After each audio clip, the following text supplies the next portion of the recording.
पन्नगे च सुरेन्द्रे च कौशिके पाद संस्पृशि निर्विशेष मनस्काय श्री वीर स्वामिने नमः। आरहत वाङ्मय में कहा गया है, विषम तु पीयम जह कालकूडम हनाई सत्थम जह कुग्गहीयम एसेव धम्मो विष ओव बन्नो हनाई वेयाल इवावि बन्नो। आश्रय। हमारी दुनिया में धर्म शब्द काफी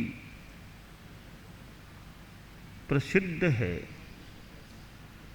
हिंदी भाषी लोगों में धर्म, अन्य कुछ भाषा भाषी लोगों में भी धर्म शब्द प्रचलित हो सकता है। इंग्लिश में कोई रिलीजियन कह दें, अपनी अपनी भाषा से उस भाव को अभिव्यक्त कर दें। कुल मिलाकर दुनिया में धर्म शब्द बहु प्रचलित है। और लोगों को हम पूछें, कोई किसी धर्म का अनुयायी, कोई किसी धर्म का अनुयायी, ऐसे लोग संभवतः कम मिलेंगे जो किसी भी धर्म को नहीं मानते, धर्म से जुड़े हुए नहीं हैं। कुछ कुछ लोग ऐसे भी मिल सकते हैं वे किसी भी धर्म को नहीं मानते हैं, न जैन है, न बौद्ध है, न और कोई है, ऐसे किसी धर्म से संबद्ध नहीं है। नास्तिक लोग भी दुनिया में मिल सकते हैं कि वे न स्वर्ग मानते, न नरक मानते, न पुनर्जन्म को मानते हैं, न पुण्य पाप का फल मानते हैं, और न वे ईश्वर को मानते हैं। ऐसे लोग भी मिले तो दुनिया में मिल सकते हैं। दार्शनिक जगत में अनेक दर्शन हैं। बौद्धम, नैयायिकम, सांख्यम, जैनम, वैशेषिकम तथा जैम नीयम च नामानि दर्शनानाम अमुन्यः। षड्दर्शन समुच्चय छोटा सा संस्कृत भाषा का ग्रंथ है, उस पर व्याख्या भी है। 6 दर्शन बताए गए हैं, बौद्ध, नैयायिक, सांख्य और यूँ वैशेषिक, जैमिनीय 6 दर्शन बताए गए। तो और भी कोई पश्चिमी दर्शनों की बात भी हो सकती है। अनेक दार्शनिक दुनिया में हुए हैं।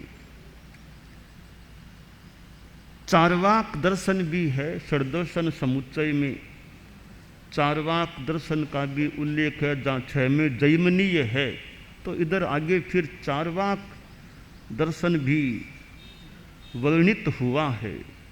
चार्वाक दर्शन जो एक नास्तिक विचारधारा का दर्शन है। एतावानेव लोकोयम यावा निंद्रिय गोचरे, कि जिसका एक अपना विचार है, भस्मीभूतस्य देहस्य पुनरागमनम कुतः यावत् जीवेत सुखम जीवेत तावत वैषयिकम सुखम। तो यह विचारधारा जो एक नास्तिक विचारधारा है, दुनिया में मुंडे मुंडे मतिर्भिन्ना कुंडे कुंडे नवम पय, दिमाग में अपनी अपनी विचारधाराएं हो सकती हैं, बस सच्चाई प्राप्त हो जाए। आज एक विचारधारा है, जीवन में एक समय आता है विचारधारा में परिवर्तन भी हो सकता है। जरूरी नहीं है कि पूरे जीवन में विचारधारा एक ही रहेगी।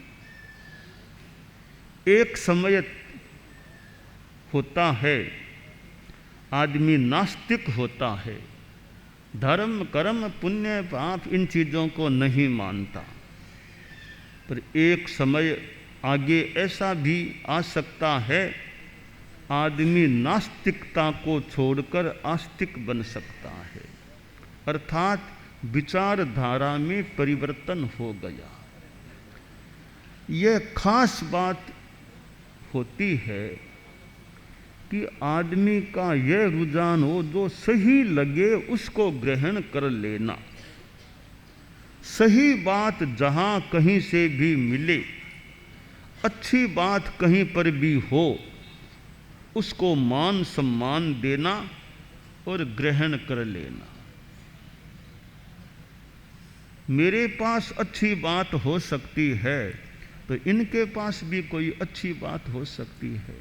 मेरे पास थोड़ा ज्ञान है तो मेरे से बड़े ज्ञानी भी कोई हो सकते हैं। तो मेरे से बड़े अच्छे ज्ञानी, उनके पास अच्छी बात है, मैं उसको ग्रहण करने में संकोच क्यों करूं? इसलिए जहाँ कहीं भी अच्छी सच्ची बात लगे उसका हमें आदर करना चाहिए, उसका असम्मान आशातना नहीं करनी चाहिए। कि तत्व जहाँ से भी मिले,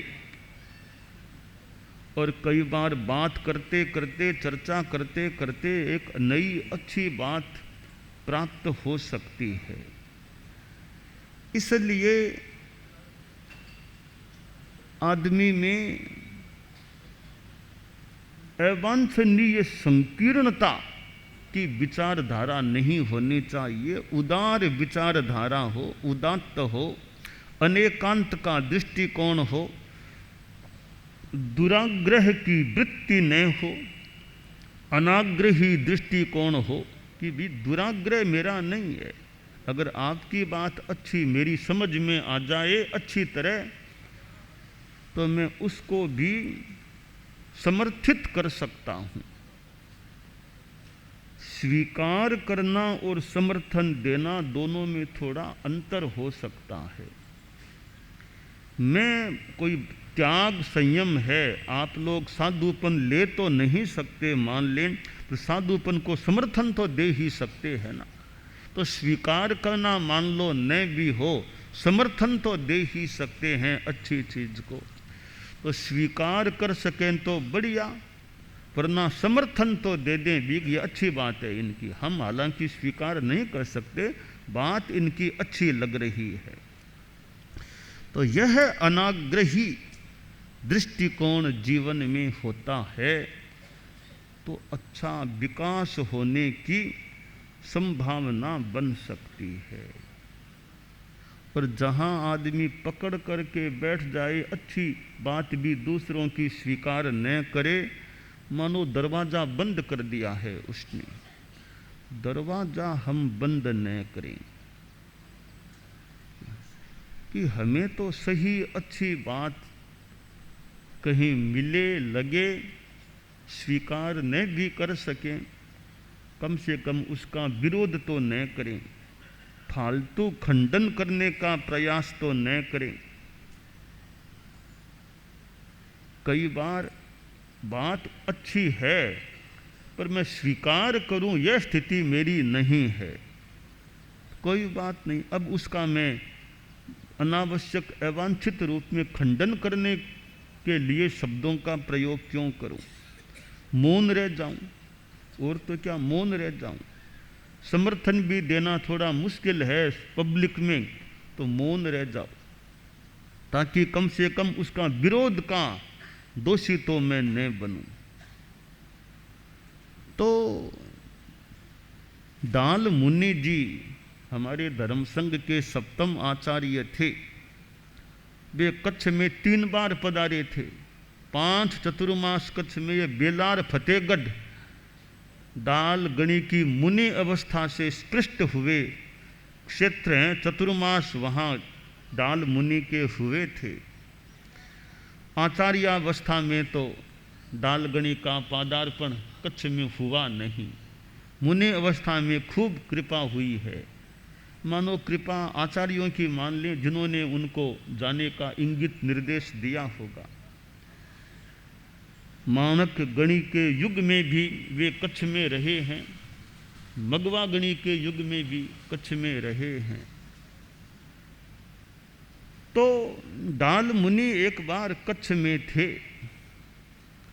एक कोई जैन श्रावक से बातचीत हुई, तो उसने कहा मैं मेरे संप्रदाय के मुनि जी, साधु, आचार्य जो भी, उनसे बात करूंगा कि वो क्या कहते हैं, आप क्या कहते हैं। दाल मुनि ने कहा अभी तुम कभी वहाँ जाओ, फिर हमारे पास, इसकी अपेक्षा मैं वहीं आ जाऊँ आपके स्थान में, धर्म स्थान में, हम दोनों आपके मुनि जी जो भी, मैं दोनों ही बैठ जाएं, वहीं चर्चा कर लेते हैं। तो दाल मुनि, वहाँ भुज की बात है, वहाँ पधार गए। दो इधर तेरह पंथ के मुनिश्री, उधर अन्य संप्रदाय के, उधर वो श्रावक जी, तीनों सब मानो मीटिंग से हुई, चर्चा चली। बात करते करते करते करते इधर दाल मुनि अपनी बात बताने वाले, इधर वो भी दूसरे मुनि जी। बात आते आते सुना है या पढ़ा है, पढ़ा मान लो, एक समय ऐसा आ गया कि वे दूसरे मुनि जी मौन हो गए, अब बोल नहीं रहे हैं, यानी एक विषय में मौन हो गए। तो वो श्रावक जी अपने मुनि जी से बोले, महाराज कुछ बोलो तो सही ना, दाल मुनि जो कह रहे हैं, या तो उनकी बात का खंडन करो आप, अगर गलत है तो खंडन करो, सही है तो उसका मंडन करो, समर्थन करो, एक काम तो करो ना आप। सही है तो स्वीकार करो, सही को सही बोलो, गलत है तो गलत बोलो, एक बात तो बोलो आप। मुनि जी ने रास्ता एक दृष्टि से मध्यम रास्ता कह दें, मौन रह गए। तो फिर कभी कुछ तो बोलो। तो मुनि जी बोले, मुझे ओंखली में सिर नहीं देना है। अर्थात ऐसा पड़ा हुआ है कि अगर वे मुनि जी दाल मुनि की बात का समर्थन कर दें तो उनकी परंपरा में मान्य सिद्धांत का हनन हो जाए, खंडन हो जाए। तो दालगणी की बात का विरोध करें तो आगम की बात का खंडन हो जाए। तो न तो वे आगम की बात को लोपना चाहते, न अपनी परंपरा को असम्मानित करना चाहते, तो वे मौन रह गए, यानी ओंखली में सिर मुझे नहीं देना है। तब कहते हैं वो श्रावक जी बोले, तब यह बात है, तब दाल मुनि की बात ठीक लग रही है, मैं इन तेरह पंथ की गुरु धारणा स्वीकार, उन 13 पंथ की गुरु धारणा स्वीकार कर ली। ऐसा इतिहास में आता है। मैंने इस घटना को पढ़ा है तो मुझे दो बातें बढ़िया हो सकती है। एक तो यह बात कि श्रावक जी को जब लग गया कि ये दाल मुनि की बात सही है, आगम सम्मत लग रही है, उन्होंने 13 पंथ को स्वीकार कर लिया। यह भी एक दृष्टि से अच्छी बात हो सकती है। दूसरी अच्छी बात मुनि जी की इतनी सीमा में है कि लगा कि खंडन करूंगा तो आगम की आसाधना, मंडन करूं तो हमारी परंपरा में वो बात मान्य नहीं, तो मौन रह गए, यानी कम से कम खंडन करने का प्रयास नहीं किया दाल मुनि की। ये भी अच्छी बात है, अच्छी बात है ये। तो यह अनाग्रही दृष्टिकोण होता है, वो तत्वग्राहिणी बुद्धि होती है, प्रयास होता है, तो वहाँ कुछ नई बात, अच्छी बात गृहीत हो सकती है। धर्म है तो धर्म में याथार्थ्य की स्थिति होनी चाहिए और युक्ति संगतता भी यथासंभवतया हो। क्योंकि कोई बात है तो क्या, क्यों और कैसे, ये 3 प्रश्न उठा ले। क्या, क्यों, कैसे। बच्चे को कहा सामायिक करो, बच्चे से हमारे संत कह दे सामायिक करो, तो बच्चा पूछेगा माँ सामायिक क्या होती है बताओ, सामायिक क्यों करूं, क्या लाभ होगा, सामायिक करूं तो कैसे करूं वो बताओ मुझे। तो क्या, क्यों, कैसे, ये 3 प्रश्न इंटेरोगेशन मार्क 3 लगा दें तो हमें एक बात को समझने में और समझाने में कुछ सुविधा हो सकती है। समझा ही नहीं, कहाँ कर लिया, तो समझे बिना करेंगे तो पूरा लाभ हो न हो। हाँ, कहीं कहीं हालांकि समझ तो हर जगह ही मोटा मोटी होनी चाहिए कि भी आदेश हो गया,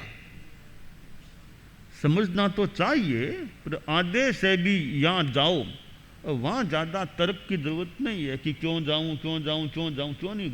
आपको कह दिया गया, आपके अधिकृत हैं, आपके स्वामी हैं, आपके अधिकारी हैं, और कह दिया भी यहाँ से विहार करो, वहाँ जाओ, तो वहाँ कोई क्यों जाऊँ क्यों जाऊँ, वो ज़्यादा तर्क फर्क नहीं करना चाहिए। आपका जो आदेश है स्वीकार है, शिरोधार्य है।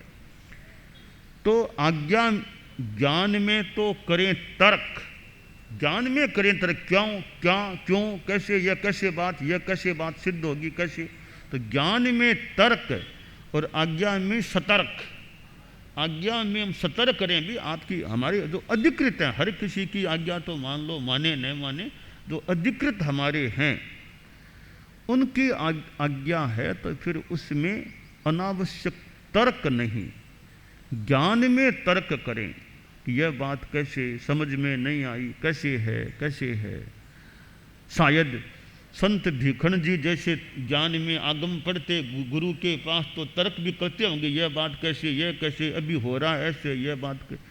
तो ज्ञान संबंधी विषय में तर्क हो और आज्ञा में सतर्क रहें। हमारे समणी जी विदेश जाने वाली है, 4 समणियाँ अमेरिका से आई, फिर वापस अमेरिका जाना, जैसे आगम में आता है जाओ दिशंग पाऊ भया ताओ दिशंग, जिस दिशा से आए उसी दिशा में जाना। आगम में पाठ आता है परिषद, जामेव दिशंग पाऊ भया तामेव दिशंग पड़ गया, ऐसा जो भी पाठ, ऐसा जो भी मिथ्यामित क्रम आता है।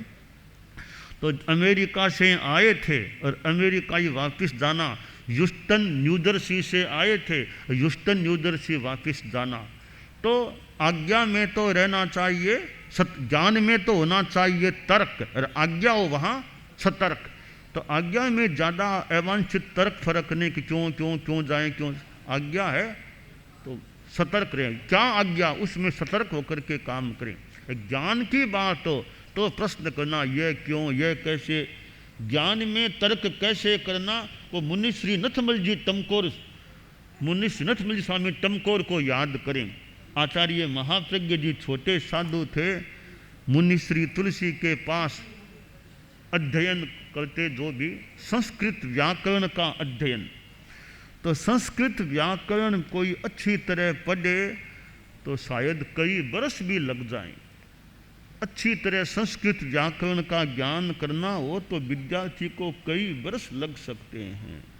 जैसे डॉक्टर बनते हैं तो पहले कितना पढ़ते होंगे, वकील बनते हैं, जज बनते हैं, इंजीनियर बनते हैं, कोई प्रोफेसर बनते, कितना पढ़ते होंगे, तब वे उन पदों पर उन स्थितियों में आते होंगे।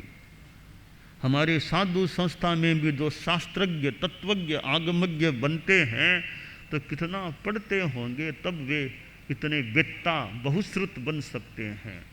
इसी तरह संस्कृत है, कहीं अंग्रेजी है, कि व्याकरण पढ़ना है तो उसमें भी परिश्रम चाहिए। व्याकरण को कंठस्थ कर लो, मुखस्थ कर लो, शब्द रूपों आदि को याद करो और उसकी सिद्धि कर लो। अब कालू कौमुदी कोई पूर्वार्ध भी सीख ले और उत्तरार्ध भी सीख ले और वृत्ति सहित सीख ले। कई बार शायद आजकल वो केवल सूत्र कोई रट लें कि वृत्ति कौन याद करे। अगर वृत्ति सहित कालू कौमुदी दोनों भाग याद हैं, इधर नाममाला भी याद हो गई है और सौभाग्य से श्री भिक्षु शब्दानुशासनम को भी कोई पढ़ ले और सौभाग्य हो तो उसको कंठस्थ भी कर ले, मूल सूत्रों को भी, और दिमाग खुल जाए साधनिका करने के बाद। इतना करने में भी शायद 1 बरस में इतना काम होना मुश्किल है, कई बरस लग जाए।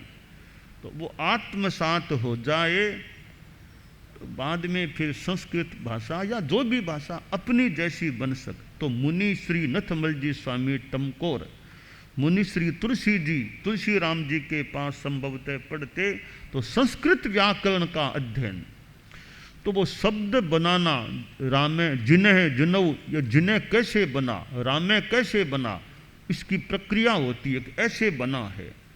तो वो प्रक्रिया सिखाना का क्रम था, सिखाने का। तो मुनि श्री तुलसी ने कहा देखो ये जिन या जो भी शब्द आगे लाओ, सी। अब आगे बढ़ते हैं प्रक्रिया में। तो मुनि श्री नथमल जी ने तर्क कर लिया कि सी क्यों ती क्यों नहीं लाएं, कि सी क्यों ती क्यों नहीं लाएं। जैसा मैंने जाना या सुना, थोड़ा सा मुनि तुलसी ने उसको थोड़ा गलत सा माना कि इतना क्या तुम समझते ही नहीं हो, क्या पढ़ोगे, समझते नहीं हो जी, ऐसा थोड़ा सा उन्होंने बुरा उनको लगा होगा। एक पक्ष उनका ये हो सकता। मैं इस बात को थोड़ा दूसरे रूप में लेता हूँ कि यह तो बाल मुनि की तर्कशीलता थी कि सी क्यों, मैंने कहा ना क्या क्यों कैसे, कि क्यों सी क्यों लाएं और ती क्यों नहीं लाएं। अब मुनिश्री तुलसी ने जो भी जवाब दिया कि भाई थोड़ा धुंधलाई होंगी, जो आसातना ने हो जाए गुरुदेव की कभी क्या तुम क्या पढ़ोगे समझते नहीं हो जो, पर वो बाल मुनि की तार्किकता मुझे लग रही है। और आज ये छोटे संत मेरे पास व्याकरण पढ़ें, ये ऋषि है, ये नमन है, ये छोटे छोटे केसी, ये जैसे ये नखत देव कुमार, ऐसे छोटे संत मेरे पास व्याकरण पढ़ें और वो भी मुनिश्री नथमल जी स्वामी की तरह प्रश्न कर लें कि सी क्यों ती क्यों नहीं, तो शायद मैं ये भी कहूँ तो कह दूँ अभी पूर्वार्ध है तब सी से काम चलाओ, उत्तरार्ध में आओगे तब ती भी आ जाएगी, तब ती आ जाएगी। उत्तरार्ध में ती आती है, पूर्वार्ध में तो शिप औ जस ये आते हैं, और उत्तरार्ध में फिर तिप तस अंति, क्योंकि शब्दों में तो सी है, जिन है जिनऊ जिनाहा जिनम जिनऊ जिनान, राम है रामऊ रामा राम, तो सी आदि सी धातु क्रिया होगी तो तिप तस अंति शिप थस्त है मिप वस मस, गच्छति गच्छत है गच्छन्ति गच्छसि गच्छत है गच्छत है, गच्छामि गच्छावह गच्छामह, गच्छेत गच्छेताम गच्छेयुः, गच्छेह गच्छेतम गच्छेत, गच्छेयम गच्छे वह गच्छे में, गच्छतु गच्छतात गच्छ, ये धातु के रूप चलते हैं। तो बी के बाल मुनियों से मैं यह कह सकूं कहूँ तो कि अभी पूर्वार्ध में सी अव जस है, उत्तरार्ध में अगर पढ़ोगे तो तिप तस अंति हो सकता है। तो ये बाल मुनि की तार्किकता थी, ऐसा मुझे लग रहा है। तो आचार्य श्री महाप्रज्ञ जी की वो बचपन की जो घटना है, मैं उसको उनकी एक गुणात्मकता के, वो तो मुनि तुलसी तो उनके अध्यापक थे, तो अध्यापक तो अब अध्यापक होता है अपने ढंग से, थोड़ी कड़ाई कुछ भी मान लो कर ले, पर मैं उनकी इस घटना को उनकी तार्किकता का एक उदाहरण मानता हूँ कि सी क्यों ती क्यों नहीं, दोनों प्रश्न है, विधेयक भी है, नकारात्मक निषेधात्मक भी, सी क्यों पॉजिटिव, ती क्यों नहीं नेगेटिव, दोनों प्रश्न हैं, अन्वय व्यतिरेक, मतलब दोनों तरह से प्रश्न। तो यह तार्किकता ज्ञान में तो हमारे समणी जी हैं, जो विदेश जाना है तो ज्ञान की जहाँ बात आई, कहीं पढ़ना हो बात करना हो किसी से, तो वहाँ तो तर्कशीलता अच्छी भी, क्यों यह बात ऐसे कैसे, यह सिद्धांत ऐसे कैसे, वहाँ तर्क करना चाहिए। बाहर ही नहीं, यहाँ भी अध्ययन करना हो तो वहाँ तो हमारे पास भी कभी कभी थोड़ा पढ़ती हो, शादी वरिया और बैठते हैं, तो वहाँ तो तर्क अच्छा भी, यह बात क्यों कैसे कैसे बना। जहाँ आदेश की बात हो वहाँ तैत, ज्ञान में तर्क, आदेश में तहत या सतर्क, ये हमारी व्यवस्था सामान्यतया रहनी चाहिए। तो जो कहा गया कि विषम तो पीयम जह कालकूडम, विष है वो कोई दवाई आदि में उचित मात्रा में काम कोई लिया जाता हो तो वो तो मान ले लाभ देने वाला बन जाए, कोई दवाई आदि में उचित मात्रा में कुछ विष की चीज़ डालनी हो, परंतु कोई आदमी विष का प्याला पी ले तो जीवन का नाश या जीवन का नुकसान हो जाए। तो उपयोग कैसे करना किस चीज का, गलत तरीके से उपयोग करने पर नुकसान हो सकता है। शस्त्र को, चाकू भी है, सही तरीके से पकड़ के साग आदि की बनाने में, सफाई करने में काम आ जाए गृहस्थों के। इस तरह से पकड़ ले कि हाथ आगे के भाग से पकड़ ले तो हाथ के लग जाए तो नुकसान हो सकता है। कोई बेताल है, वो नियंत्रण में रहे तो खूब सेवा कर दे, काम कर दे, अनियंत्रित हो जाए तो वो खुद नुकसान देने वाला भी आसातना न हो बन सकता है।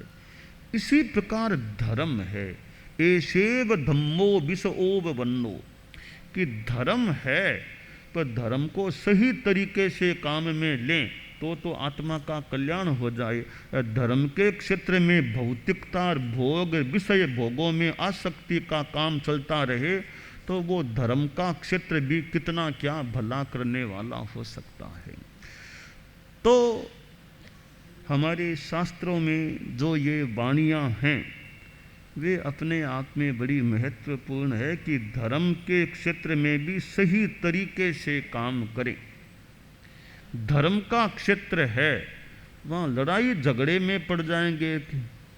धर्म तो शांति, क्षमाशीलता, सहन करो, समता रखो, सामायिक करो, यह धर्म है। तो सही तरीके से धर्म करें तो धर्म कल्याणकारी है। गलत तरीके काम में लें तो उतना लाभ न हो या नुकसान भी हो जाए। तो उदाहरण दिया गया विष का, शस्त्र का और बेताल का। अभी हम गांधी धाम में प्रवास कर रहे हैं और कच्छ का यह क्षेत्र, और जहाँ धार्मिक लोग भी यूँ रहते हैं, विभिन्न संप्रदायों से जुड़े हुए लोग हैं, और प्रवास भी कई दिनों का रखा गया है। तो जनता में धार्मिक चेतना का विकास होता रहे। हमारे साधु साध्वियों का भी एक थोड़ा विश्राम कह दें, प्रवास का मौका मिल गया। हमारे कई संतों को अध्ययन करने का, परीक्षा देने का भी यहाँ गांधी धाम में मौका मिल रहा है। कई संत हमारे, कई मानो उनको सहयोग देने वाले, कोई अध्ययन करने वाले थोड़े अलग स्थान में, मैं भी वहाँ गया था। तो उनको इतने उनका दिनों में पहले ही हमसे आ गए थे। तो परीक्षा देने वाले 10वीं 12वीं की परीक्षा देने वाले संतों को अच्छा एक अध्ययन का मौका संभवतः मिल गया, और परीक्षा देने का, और कुछ उनको संभालने वाले, सहयोग करने वाले भी हो सकते हैं। तो यह गांधी धाम का यह प्रवास हो रहा है।